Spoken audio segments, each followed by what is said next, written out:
Vaya a Efesios capítulo 1, vamos a entrar al tema de hoy. Efesios capítulo 1, en el versículo 4 al 7, vamos a leer la palabra del Señor. Dice así la escritura. Efesios capítulo 1, verso 4 al 7. Según nos escogió en Él, hablando de Cristo, antes de la fundación del mundo, para que fuésemos santos y sin mancha delante de Él. En amor, habiéndonos predestinados para ser adoptados, hijos suyos por medio de Jesucristo, según el puro afecto de su voluntad, para alabanza de la gloria de su gracia, con la cual, oiga esto, con la cual nos hizo aceptos en el amado, en quien tenemos redención por su sangre, el perdón de pecados según las riquezas de su gracia. Esta noche nuestro tema se titula la redención. Y aunque es una palabra bíblica y debería de ser común entre el pueblo del Señor entender lo que significa la palabra redención, lamentablemente mucho creyente a veces desconoce lo que es la redención como un concepto claro de lo que la Biblia menciona. Y ese concepto es tan básico y tan importante entre los creyentes porque es parte de la doctrina básica de Dios. Así como la semana pasada hablamos acerca de la esperanza, antes hablamos de la verdad, un poquito antes hablamos de la gracia, conceptos en realidad básicos para el pueblo de Dios que necesitan ser ampliados y aclarados en nuestra mente y en nuestro corazón. Yo quisiera que usted y yo hoy logremos tener claro este concepto, porque es parte de nuestra vida cotidiana cristiana. Acompáñeme por favor a investigar a través de este tema, en primer lugar, lo que se define como la palabra redención. Fíjese que la palabra redención significa, esta es la traducción o el significado de la palabra bíblica. Redención significa la compra de la libertad de una persona o volver a comprar un objeto que está en posesión de otro. Me interesa la primera parte, la compra de la libertad de una persona. Eso quiere decir entonces que si redención significa comprar la libertad, es porque alguien está preso o alguien está privado de la libertad, que significa estar preso, estar sentenciado, estar encarcelado. Y eso es exactamente lo que es redención para nosotros. Usted y yo estábamos presos en nuestros delitos y pecados. Estábamos presos por el reino de las tinieblas. Nos tenía encarcelados. Por eso la Biblia habla allá en Isaías, cuando habla de la venida del Señor: el Espíritu del Señor está sobre mí y me ha ungido para dar libertad a los presos. ¿Cuántos éramos presos de las tinieblas? Éramos presos. No estábamos en cárceles físicas, pero estábamos en cárceles espirituales, en cárceles de maldad, en cárceles de pecado. Pero fíjese que la palabra redención también significa ser libre de la esclavitud. Este es otro concepto. Ser libres de la esclavitud a través del pago de un precio que se paga por rescate. Cuando la Biblia dice que la redención es la libertad de la esclavitud, también la Biblia nos aclara que nosotros éramos esclavos del pecado. Éramos esclavos del diablo.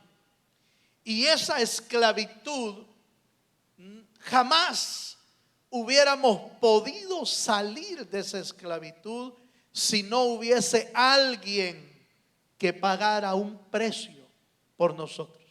Usted y yo sabemos quién pagó el precio por nosotros. Se llama Jesucristo. Dele un fuerte aplauso al Dios de los cielos. Fíjese que en las palabras hebreas, redención es alguien que actúa como pariente para rescatarnos. Y eso me llamó la atención, fíjese. Alguien que actúa como un pariente para rescatarnos. Me llamó la atención porque en el Antiguo Testamento, el que rescataba a alguien era su pariente, algún pariente cercano. Y la ley judía lo establecía así. Por eso en la Biblia usted encuentra la historia de Ruth y Noemí. Y Ruth fue redimida, Noemí fue redimida a través de un pariente cercano llamado Booz, quien adquirió a Noemí, adquirió a Ruth y formó su propia familia de ahí. Era una práctica común. Cuando alguien era llevado por esclavo, el pariente más cercano tenía la opción de rescatarlo. Pero resulta que como nosotros éramos hijos del diablo, aleluya, ¿quién se hubiera, hermano, quién nos hubiera podido rescatar? Nadie. Pero el Señor nos hizo parte de su familia, rescatándonos. No, Él no era nuestra familia, porque nosotros habíamos decidido salirnos de su sombra y de su cobertura por el pecado. Sin embargo, Él pagó el precio y nos hizo parte de la familia de Dios. Denle un fuerte aplauso al Señor. Usted y yo no teníamos padre, pero nos pusieron padre al Dios de los cielos. Yo quiero que usted vea conmigo hoy dónde se originó la redención. ¿Dónde se originó la redención? Porque la redención no pudo originarse aquí en la tierra, porque no había quien pudiera rescatarnos. Ninguna persona podía rescatarnos. Pero la Biblia nos dice, hablando acerca del origen de la redención, vaya conmigo por favor a Primera de Pedro, capítulo 1, versículos 19 y 20. Y ahí encontramos que la redención se originó en el cielo. Oiga esto, allá se originó la redención. Primera de Pedro, capítulo 1, versículo 19 al 20. ¿Lo tiene, hermano? Dice: sino con la sangre preciosa de Cristo, como un cordero sin mancha y sin contaminación. Oiga este pasaje. Este pasaje es importante. Ya destinado desde antes de la fundación del mundo, pero manifestado en los postreros tiempos por amor de vosotros. ¿Cuántos dicen amén? Entonces quiero que usted vea esto, porque esto es parte de los misterios de Dios. Antes de que el Señor creara este mundo, ya el Señor ya había preparado su redención. Pero uno se pregunta, pero ¿y por qué? ¿Acaso Dios ya sabía que el hombre iba a caer? Sí. Recuerde que Dios es omnisciente. es decir, todo lo sabe. ¿Cuántos dicen amén? Entonces Dios sabía de antemano, inclusive antes de crear al ser humano, que el ser humano se iba a desviar del camino de Dios y surgen muchas preguntas, ¿verdad? Surgen muchas preguntas. Y entonces, ¿por qué Dios lo permitió? ¿Por qué no creó a seres ya glorificados y toda la cosa? Son misterios de Dios. Pero entre esos misterios debemos de entender que el reino de Dios es perfecto, no porque Dios, hermano, nos escogió a nosotros que somos imperfectos. El reino de Dios es perfecto porque Él quiere un reino en el que todos los que lo sigan por amor, no por obligación. Dios bien pudo crear robots. ¿Cuántos creen que puede crear robots Dios? Dios pudo haber creado robots que hicieran todo lo que Él dijera, porque están programados para eso. Pero resulta que Dios no creó robots, creó seres humanos con sentimientos y, oiga esto más terrible, con decisión propia. Lo que usted y yo conocemos como libre albedrío. ¿Qué creación de Dios más extraña? Que crea al ser humano y le pone decisión propia. Y lo pone en el huerto y le dice: te voy a poner aquí en el huerto, pero tú escoge si quieres seguirme o no. Mire qué extraño. Y entonces, sabiendo el Señor que el ser humano iba a caer, entonces Él preparó la redención. Preparó al Cordero de Dios que quite el pecado del mundo desde antes de la fundación del mundo, dando a entender, hermano, que el plan de Dios, aunque haya tenido tropiezos, el plan de Dios se va a llevar a cabo. Es decir, el plan de Dios es crear un pueblo que le alabe y que le adore con voluntad propia. ¿Sí me doy a entender? Ese es el plan de Dios. Tener un pueblo que le alabe y que le adore por amor, no por obligación, no por la fuerza, sino por amor. Porque esa es la verdadera perfección del reino de Dios. Que los que van a estar ahí por amor. ¿Sí me estoy dando a entender? Porque eso es lo que hace perfecto a un hombre y a una mujer que ama a Dios. No es perfecto cuando vamos a un lugar, pero vamos obligados. No es perfecto, eso no es perfecto. Yo, ni modo, me toca ir al trabajo, el jefe me llamó y tengo que ir, y va uno obligado. Eso no es lo perfecto. Lo perfecto es que usted diga: yo soy responsable en mi trabajo y yo voy a estar ahí porque eso es lo que a mí me corresponde. Eso es lo perfecto. ¿Cuántos me están entendiendo? Si usted viene a la iglesia forzado, aleluya. Si usted viene a la iglesia obligado, eso no es lo perfecto. Eso no es lo que Dios quiere. Porque fíjese que Dios es tan maravilloso que Dios no pesa la acción, aunque sea buena, sin pesar antes el corazón. ¿Sí me estoy dando a entender? Nosotros podemos hacer acciones buenas. Por ejemplo, hicimos una acción buena en venir a la iglesia. Esa fue una acción buena. Pero Dios no solo pesa la acción, pesa el corazón con que viniste a la iglesia. Y eso es lo perfecto de Dios.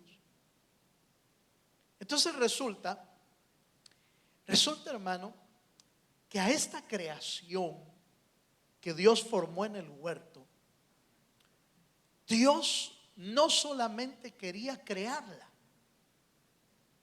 sino que además quería enseñarle cosas profundas. por ejemplo, la misericordia, el amor, el perdón, no se hubieran podido enseñar a la raza humana de Adán si no hubiera caído en el pecado. Por ejemplo, ¿cómo hubiéramos conocido a Dios como misericordioso si Adán no hubiera caído? Nunca lo hubiéramos conocido de esa manera. Por eso los ángeles, aunque son criaturas de Dios, hechas buenas, no pueden cantar con el gozo de la salvación con que usted y yo podemos cantar, porque jamás se han perdido. Solo los perdidos pueden cantar de la misericordia y del amor de Dios. Dele un fuerte aplauso al Señor. ¿Cuántos me están entendiendo? Entonces, si usted dice, entonces Dios permitió que cayera, sí. Y en esa caída, Dios ya estaba preparado con la redención, y además le permitió a Dios mostrar su misericordia, su amor, su gracia con nuestra vida. Le permitió a Dios, hermano, mostrar cómo Dios, a pesar de que le dimos la espalda, Dios se compadece de nosotros y tiene misericordia. ¿Cuántos me están entendiendo? Entonces volvemos a este punto. ¿Dónde se originó la redención? Allá en el cielo. Dios ya tenía preparada el rescate. Efesios capítulo 1, versículo 4. Acompáñenme ahí. Efesios 1, 4. Gloria a Dios. Ahí está, hermano. Dice, según nos escogió en Él antes de la fundación del mundo. Otra vez, nos escogió en Él antes de la fundación del mundo, para que fuésemos santos y sin mancha delante de Él. Entonces, mire, hermano, resulta que Dios, desde antes que usted naciera, ya Dios lo conoce. ¿Sí? ¿Está de acuerdo conmigo? Ya Dios lo conocía. Y desde antes que usted naciera, ya Dios tenía preparado su rescate. Ya estaba listo. Él nos escogió, inclusive antes de la fundación del mundo, ya Dios te conocía. Esos son misterios un poquito complicados de explicar. Recuerde que Dios es Dios de espíritus, Padre de espíritus, y en espíritu Él ya nos conocía a nosotros antes de que viniéramos al mundo. Aleluya. O sea que es probable que usted tenga más edad de la que usted cree y se aflige por apenas los 20 que tiene. Si tiene más usted, bueno, no nos metamos a líos. Juan capítulo 8, verso 34. ¿Por qué Dios preparó este plan de redención? Porque sabía que el ser humano iba a pecar. Sabía que Dios tenía ya la redención preparada por causa del pecado. Juan capítulo 8, verso 34 dice: Jesús le respondió, de cierto os digo, que todo aquel que hace pecado, ¿qué dice, hermano? Esclavo del pecado. Esclavo es del pecado. ¿Qué quiere decir esto? Quiere decir, hermano, que no hay sobre la faz de la tierra ninguno que haya nacido libre. Todos caímos en las redes del pecado, y por lo tanto, como la Biblia lo dice, estábamos destituidos de la gloria de Dios y no teníamos oportunidad. No había una oportunidad para que nosotros pudiéramos, hermano, llegar al cielo.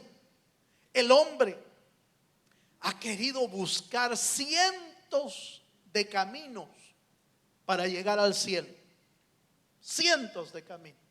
Yo creo que para llegar al cielo hay que hacer buenas obras, que para llegar al cielo hay que portarse bien, que para llegar al cielo, si me porto bien en esta vida, tal vez reencarno en otra mejor. Y ese es otro pensamiento de gente, la reencarnación. Hay gente que cree que puede ir reencarnando, es decir, naciendo de nuevo en algo mejor, pero si se porta mal, entonces reencarna, o es decir, nace en algo malo. Reencarna en un chucho. Hay enseñanzas así. Depende de lo que usted hizo en la vida.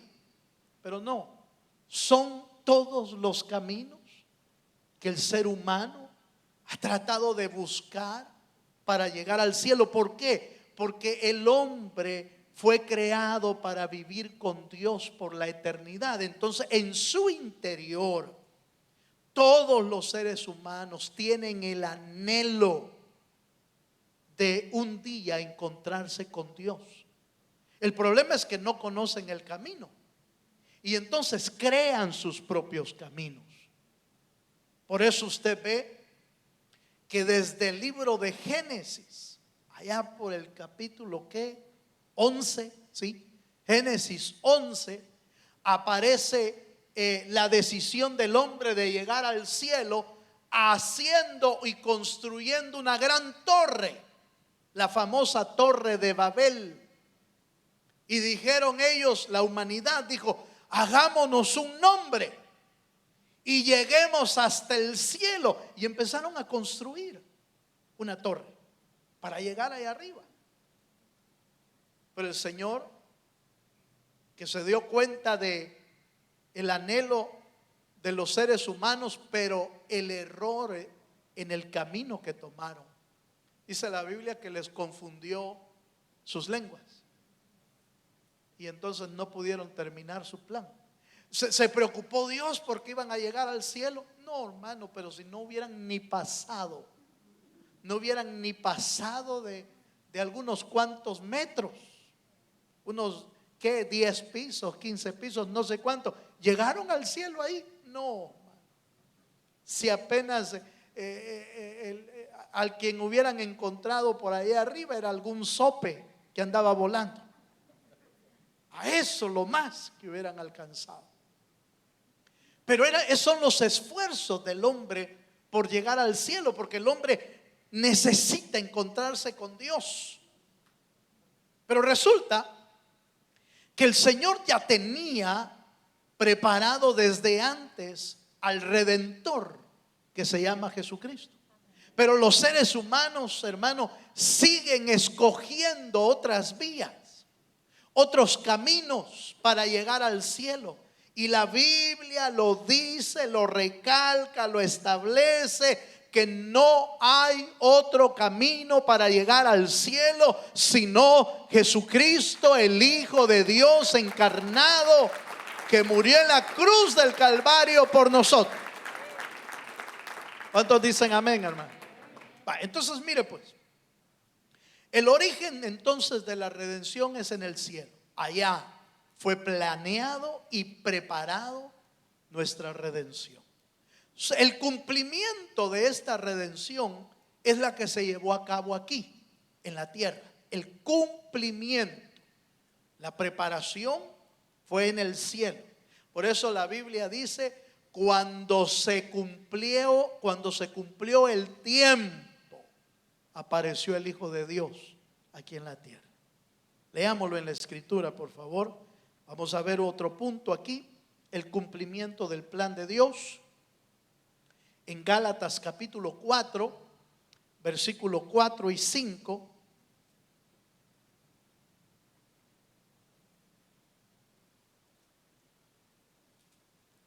Gálatas capítulo 4, verso 4 y 5 dice: pero cuando vino el cumplimiento del tiempo, ¿de ¿De cuál tiempo, hermano?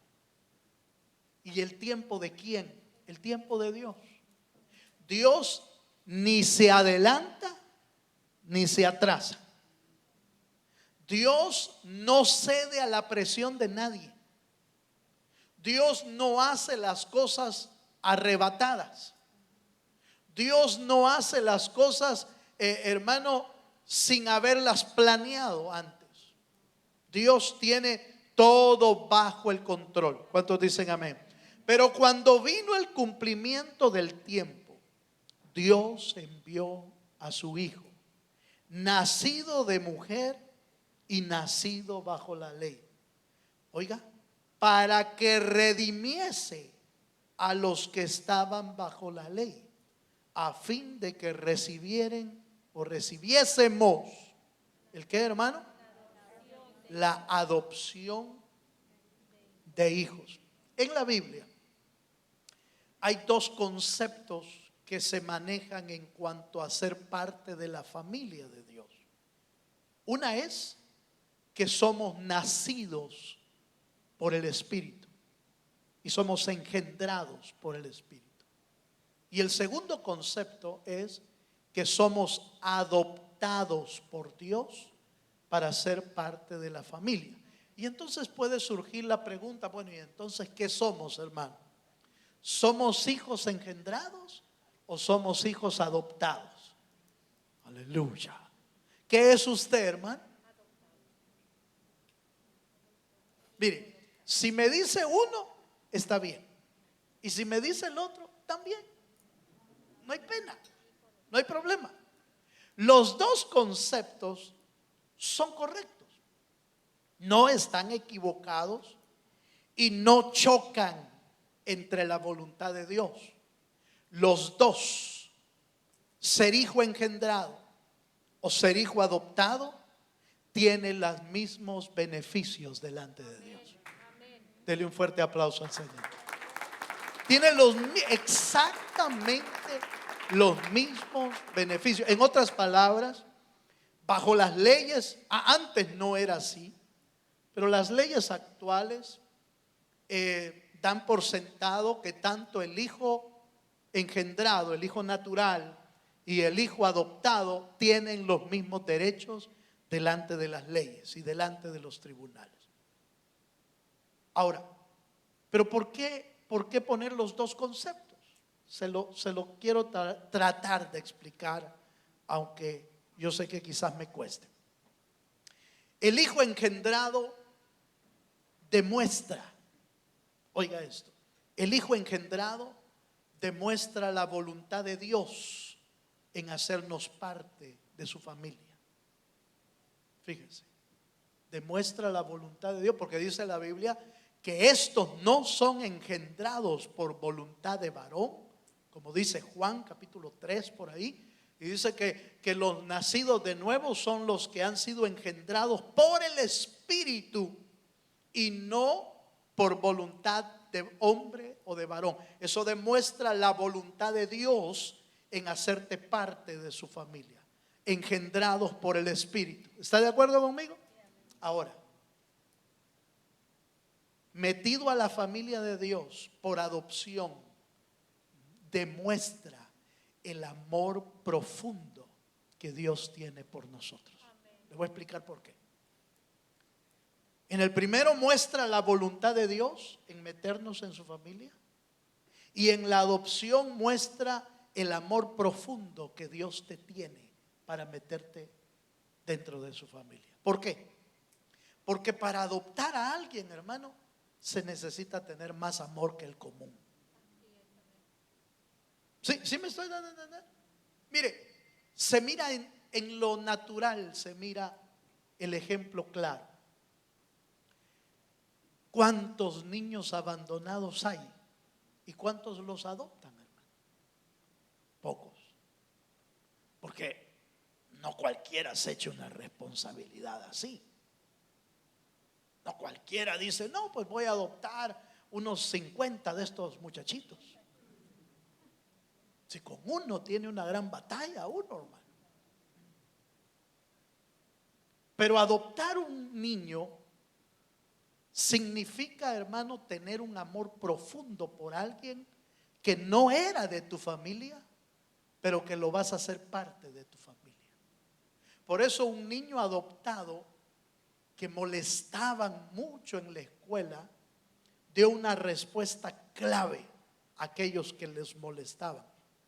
En la escuela lo molestaban por ser el adoptado y le decían: y tú eres el adoptado, nadie te quiere en la casa, tú fuiste recogido en la basura, te compraron en el supermercado. Y lo insultaban, lo molestaban, le decían de todo, hasta que un día entendió el amor que los padres habían demostrado y les dijo: miren, ustedes no saben lo que dicen, porque a ustedes no los escogieron sus padres. Aleluya. Ustedes vinieron porque ni modo, se descuidaron los padres. ¿O no ha nacido mucha gente así? Ay, no tomaste la pastilla. Ay, me descuidé. Ay, yo no sabía. A esta edad voy a tener tanto muchachito. Y hermano, mucha gente nace, entre comillas, para muchas personas como un accidente. No es accidente para Dios. Para Dios no es accidente. Para nosotros fue un accidente. Esos son los hijos naturales.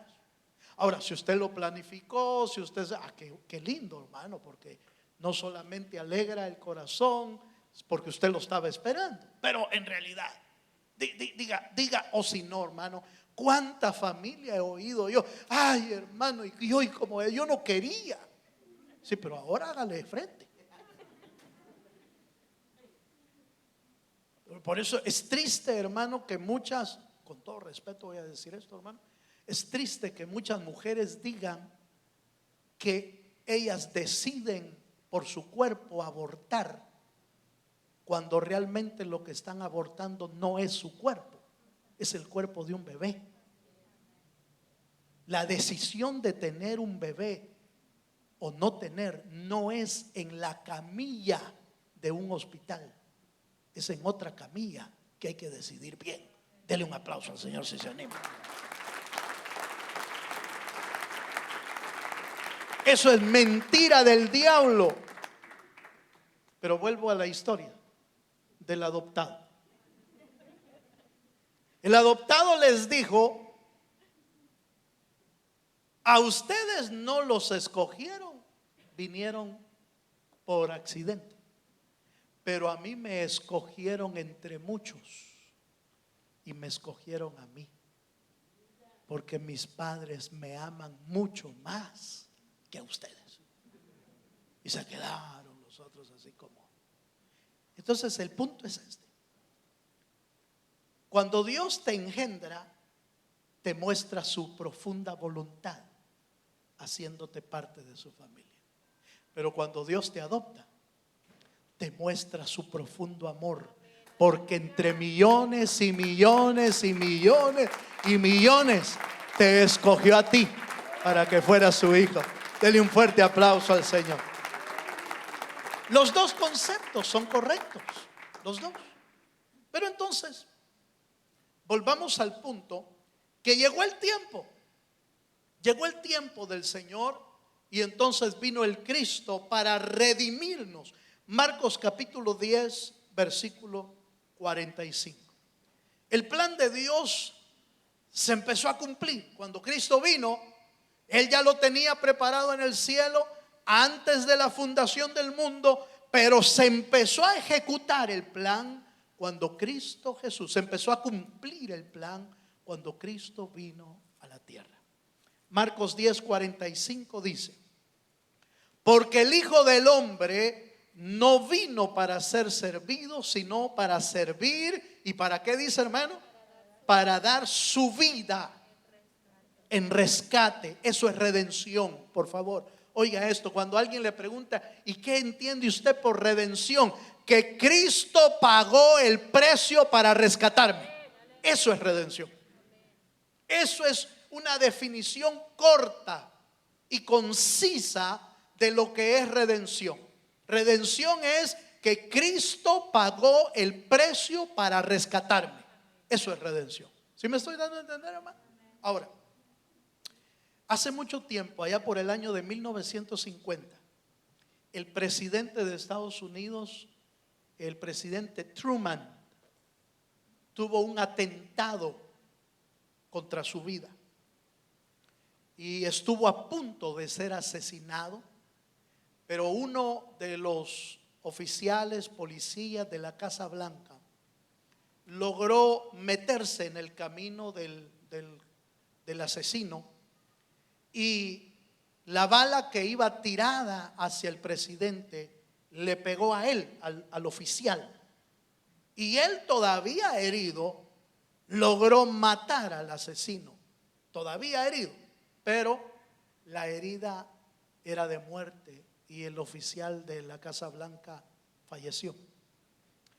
Y entonces el presidente Truman, cuando estaba hablando de este hombre que había salvado su vida, dijo estas palabras. Dijo: no pueden imaginar cómo se siente un hombre cuando otra persona muere por él. Él estaba tan conmovido, estaba triste, conmovido, alegre porque estaba vivo, pero estaba tan emocionado y conmocionado a la vez de que un hombre hubiese dado su vida por salvarlo a él. Le ha de haber llegado hasta los tuétanos de los huesos eso, que otra persona interviniera y lo pudo salvar. Pensando en estas palabras, me hice una pregunta: ¿cómo se siente usted de que Cristo lo salvó? Porque hay gente que no siente nada.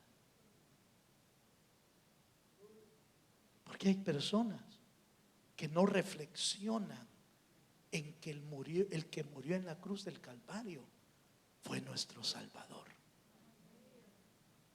Y muchos no reparamos en la vida del Cristo en la cruz del Calvario, dando su vida por nosotros.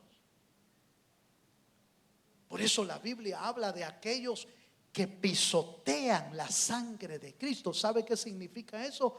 Tener en poco la muerte de nuestro Salvador en la cruz del Calvario. Por eso la pregunta sigue en pie: ¿qué siente usted? Porque Cristo murió por usted en la cruz del Calvario. Ah, sí, hermano, sí, es una historia bonita. Sí, la verdad es que me alegro, gracias a Dios que Él murió. Pero si usted no está conmovido por eso, como para decirle al Señor: Señor, si tú diste tu vida por mí, yo te seguiré todos los días de mi vida.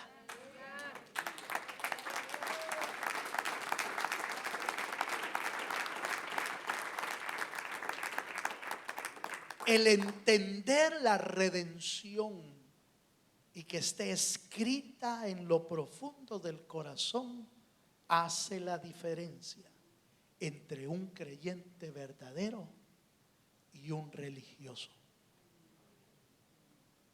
Yo no quiero ser hallado como religioso. Yo quiero ser hallado como un creyente verdadero. Un creyente que sabe que el que murió en la cruz no era cualquiera. No fue un oficial de la Casa Blanca, aunque es honorable y respetuoso lo que hizo esa persona. Pero el que murió por mí en la cruz del Calvario fue el Dios mismo, que por amor vino a rescatar mi vida. Si usted y yo, denle un fuerte aplauso al Señor. Si usted y yo comprendemos eso, si usted y yo comprendemos esa verdad, nuestra vida va a ser diferente.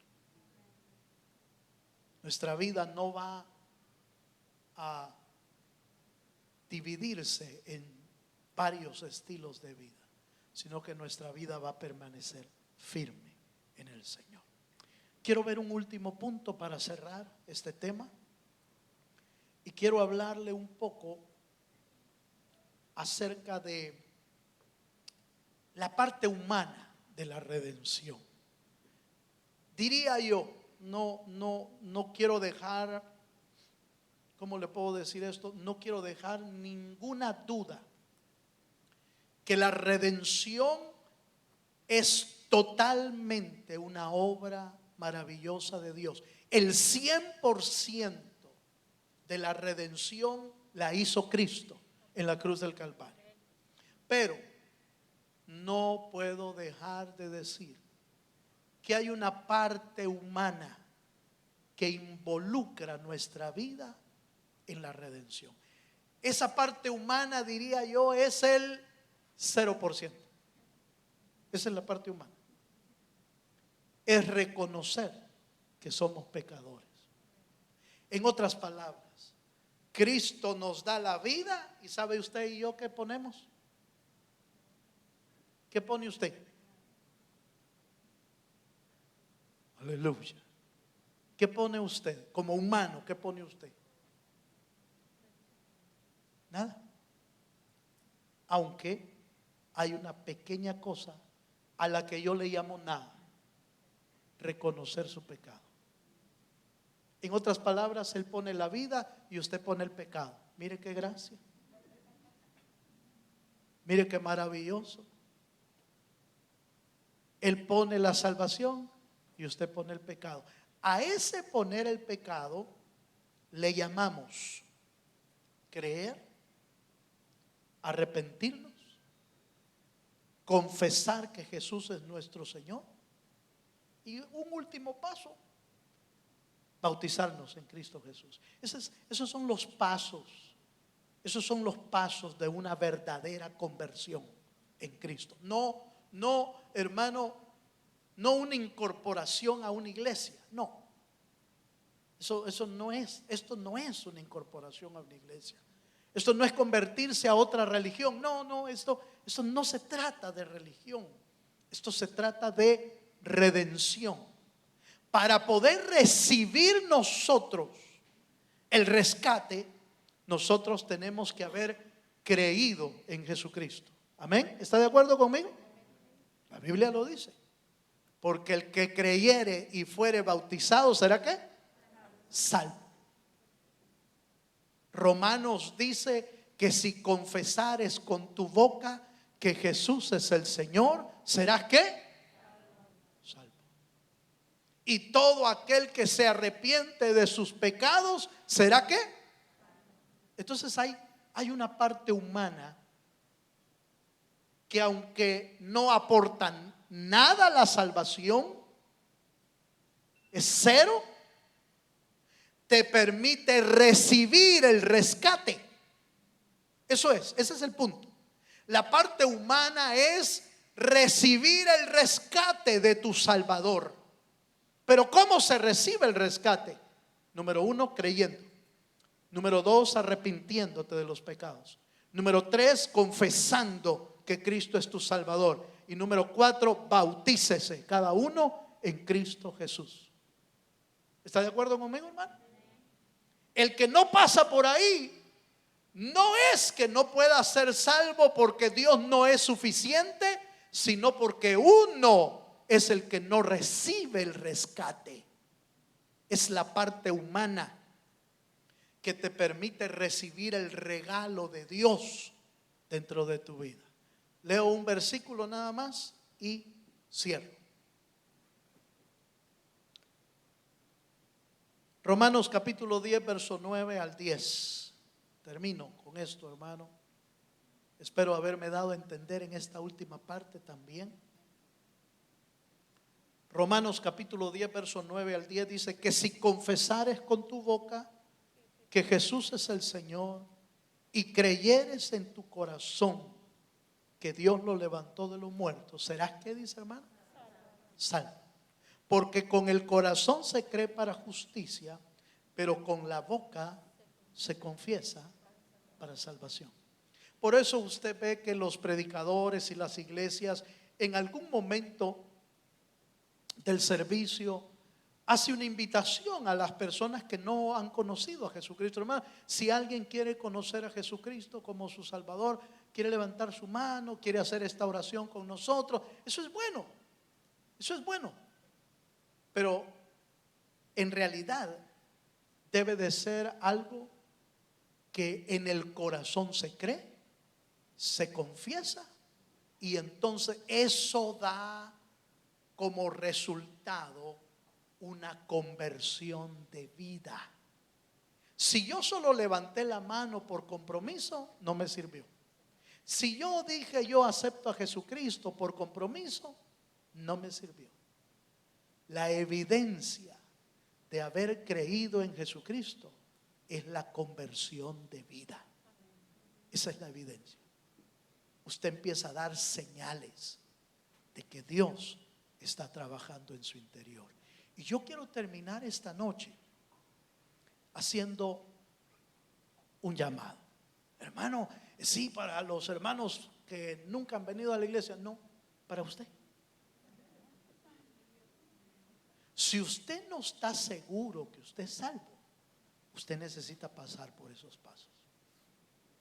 Usted necesita creer en el Cristo que murió en la cruz del Calvario y que produzca a Dios en su interior una conversión de vida, que dé señales y evidencias de que el Señor está trabajando en su interior. Voy a invitarlo a que se ponga de pie conmigo. Y puestos de pie podamos cantar esta noche, podamos decirle al Señor: Señor, yo soy salvo por tu sangre. Es tu sangre la que me ha limpiado, es tu sangre la que me ha rescatado, es tu sangre la que me ha hecho libre. Ahora yo puedo decir: yo soy tu hijo, Señor, porque tú me engendraste o tú me adoptaste. Y yo quiero invitarlo a que tengamos la seguridad que el Espíritu da para aquellos que somos hijos de Dios. Cierra tus ojos. Cierra tus ojos. Vamos a levantar nuestras manos al cielo. Aleluya. Levante sus manos al Señor. Gracias, Señor. Se anima a decirle: Señor, gracias por tu sacrificio. Gracias por tu redención, Señor. Gracias por tu salvación en la cruz del Calvario. ¿Cómo no estar agradecido con tan grande acto de amor manifestado en la cruz?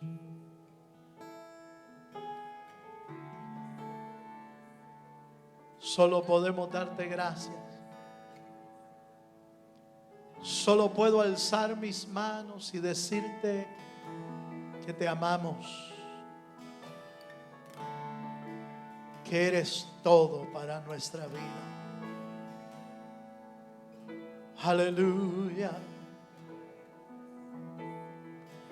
La redención le puede parecer un tema sencillo y básico, pero es tan importante que lo entendamos, hermano, y que lo recibamos en el corazón. Preciosa sangre, Cristo murió por amor, y murió por ti y por mí en la cruz. sobre ti el dolor, Aleluya. tus penas lloraron. Jesús, Jesús, Jesús.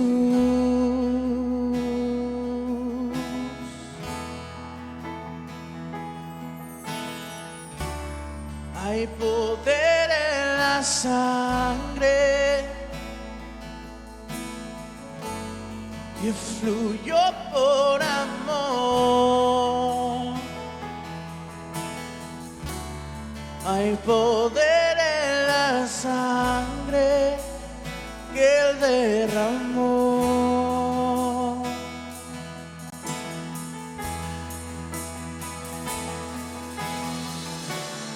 Hay poder en la sangre que fluyó por amor. Hay poder en la sangre que derramó.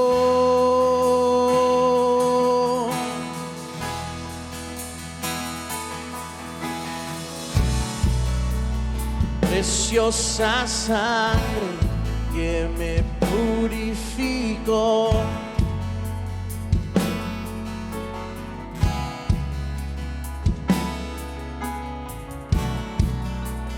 Preciosa sangre que me transformó.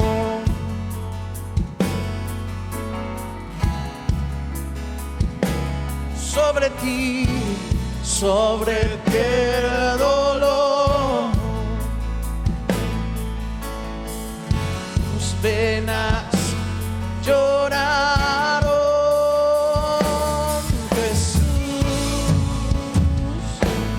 Jesús,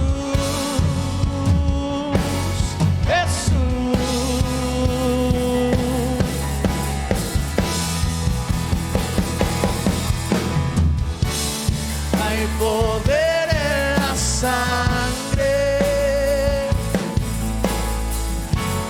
que fluyó por amor.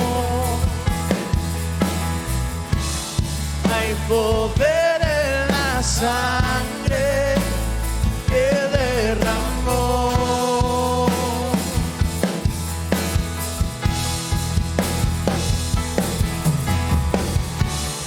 Hay poder en la sangre que fluyó por amor. Oh, hay poder en la sangre que derramó. Hay poder, hay poder en la sangre que fluyó por amor. Por amor, Señor. Fue por amor. Hay poder en la sangre. Vamos a decirle derramó. una vez más, díselo al Señor. Hay poder. Hay poder en la sangre que fluyó por amor. Hay poder en la sangre que derramó. Así con nuestras manos levantadas, podamos decirle con nuestras propias palabras: Señor, gracias. Gracias por tanto amor derramado sobre nuestra vida. Señor, gracias por la redención que tú has traído a mi vida, a mi casa, Señor. Señor, sigue obrando en nuestro interior.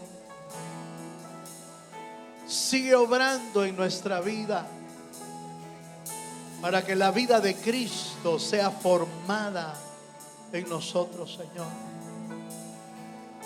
Padre, pedimos perdón de todo pecado, Señor, en nuestra vida, si no lo habíamos hecho o no lo hemos hecho, Señor, por cualquier pecado que hayamos cometido, Señor, lo traemos a la cruz. Lo traemos al monte Calvario para pedir perdón, Señor. Perdónanos, límpianos, purifícanos. y restaura nuestra vida, Señor. Restaura nuestra alma y prepáranos para cuando tú vengas por nosotros. Señor, bendice esta noche a tu pueblo con esta palabra, Señor.